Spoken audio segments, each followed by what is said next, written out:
Hi అండి, welcome to Nishi channel. ఈరోజు మన వీడియోలో సింపుల్ స్నాక్ రెసిపీ చల్ల పునుకుల్ని టేస్టీగా ఎలా చేసుకోవాలో చూపించబోతున్నాను. మైదా పిండి వాడకుండా అచ్చం గోధుమ పిండితోని చిట్టి చిట్టి చల్ల పునుకుల్ని అయితే చేసుకోవచ్చు. అలాగే దీనికి కాంబినేషన్గా టమాటా చట్నీని కూడా చూపించబోతున్నాను. ఇలా చేసిన ఈ చల్ల పునుకులు అచ్చం బయట తెచ్చినట్టుగానే చాలా రుచిగా ఉంటాయి. మరి ఆలస్యం చేయకుండా సింపుల్ అండ్ టేస్టీగా చల్ల పునుకులు అలాగే టమాటా చట్నీని ఎలా చేసుకోవాలో చూద్దాం. ముందుగా పిండి కలపడానికి ఒక గిన్నెలోకి 1 కప్పు వరకు పెరుగుని తీసుకోవాలి. ఇక్కడ మనం ఫ్రెష్గా ఉన్న కమ్మటి పెరుగు కంటే కూడా పుల్లటి పెరుగుని వేసుకున్నామంటే మనకి చల్ల పునుకులు బాగా వస్తాయి. ఇప్పుడు ఇందులోనే రుచికి సరిపడా ఉప్పుని వేసుకుని అలాగే 1/2 టేబుల్ స్పూన్ వరకు వంట సోడాని కూడా వేసుకుని 1/2 టేబుల్ స్పూన్ వరకు ఆయిల్ని కూడా వేసుకుని ఒకసారి మొత్తం అంతా కలిసేలా బాగా కలుపుకోవాలి. మనకి ఎక్కడా కూడా పెరుగు ముద్దలు అనేది లేకుండా ఇలా సాఫ్ట్గా కలిపాక ఇప్పుడు ఇందులోనే 1 కప్పు వరకు గోధుమ పిండిని వేసుకోవాలి. అలాగే 2 పచ్చిమిరపకాయని ఇలా చిన్న చిన్న ముక్కలుగా కట్ చేసుకుని వేసుకుని 1 టేబుల్ స్పూన్ వరకు జీలకర్రని కూడా వేసుకుని మొత్తం అంతా కలిసేలా బాగా కలుపుకోవాలి. అవసరమైతే 1-2 టేబుల్ స్పూన్ వరకు నీళ్ళని వేసుకుని కలుపుకోవచ్చు. ఇక్కడ నేను తీసుకున్న పెరుగు క్వాంటిటీకి నాకైతే నీళ్ళేమీ పట్టలేదు. ఇలా పిండి మొత్తం కూడా బాగా కలిపాక ఇప్పుడు ఈ పిండిని కిందికి పైకి తడుతూ కనీసం 4-5 నిమిషాల పాటు బాగా కలుపుకోవాలి. మనం ఇలా కలపడం వలన మనకి పిండి అనేది సాఫ్ట్గా అవ్వి మనకి పునుకులు గట్టిగా రాకుండా గుల్లగా వస్తాయి.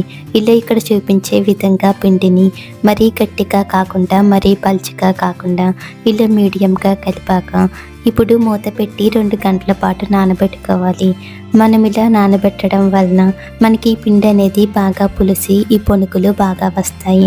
ఇప్పుడు ఈ పిండి నానేలోగా మరొక పక్కన టమాటా చట్నీ చేయడానికి స్టవ్ ఆన్ చేసి ప్యాన్లోకి 1-2 టేబుల్ స్పూన్ వరకు ఆయిల్ని వేసుకోవాలి.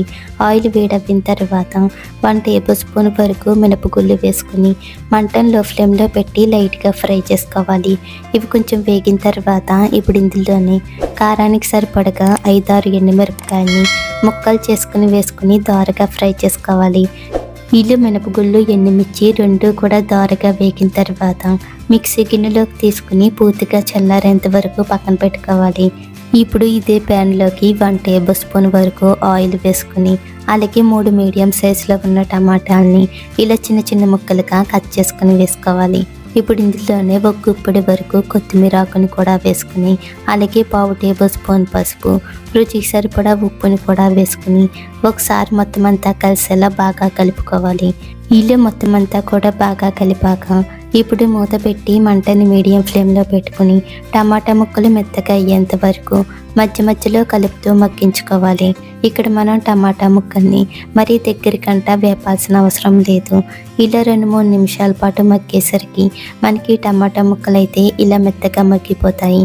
ఇప్పుడు స్టవ్ ఆఫ్ చేసుకుని ఈ ప్యాన్ని పక్కకు దించుకుని పూర్తిగా చల్లారేంత వరకు పక్కన పెట్టుకోవాలి. ఇప్పుడు మరొక పక్కన మినపగుళ్ళని తీసుకున్న మిక్సీ గిన్నెలోకి 1 టేబుల్ స్పూన్ వరకు జీలకర్రని వేసుకుని అలాగే 4-5 వెల్లుల్లి రేకల్ని పైనున్న పొట్టు తీసుకుని వేసుకుని ఒకసారి మెత్తగా గ్రైండ్ చేసుకుని తీసుకోవాలి. ఇలా గ్రైండ్ చేశాక ఇప్పుడు ఇందులోనే మనం ముందుగా మగ్గించుకున్న టమాటా ముక్కల్ని వేసుకుని మరొకసారి మెత్తగా గ్రైండ్ చేసుకొని తీసుకోవాలి. ఇలా మెత్తగా గ్రైండ్ చేసుకున్న ఈ చట్నీని ఒక గిన్నెలోకి తీసుకోవాలి. ఇప్పుడు ఈ చట్నీలోకి అవసరమైతే కొద్దిగా నీళ్ళని వేసుకుని కలుపుకోవచ్చు. అలాగే టేస్ట్ చూసుకుని ఉప్పు సరిపోయింది లేనిది చూసుకుని సరిపోతే కనుక మన టేస్ట్కి తగ్గట్టుగా చూసుకుని వేసుకుని కలుపుకోవచ్చు. ఇప్పుడు ఈ చట్నీలోకి తాలింపుని పెట్టుకోవాలి.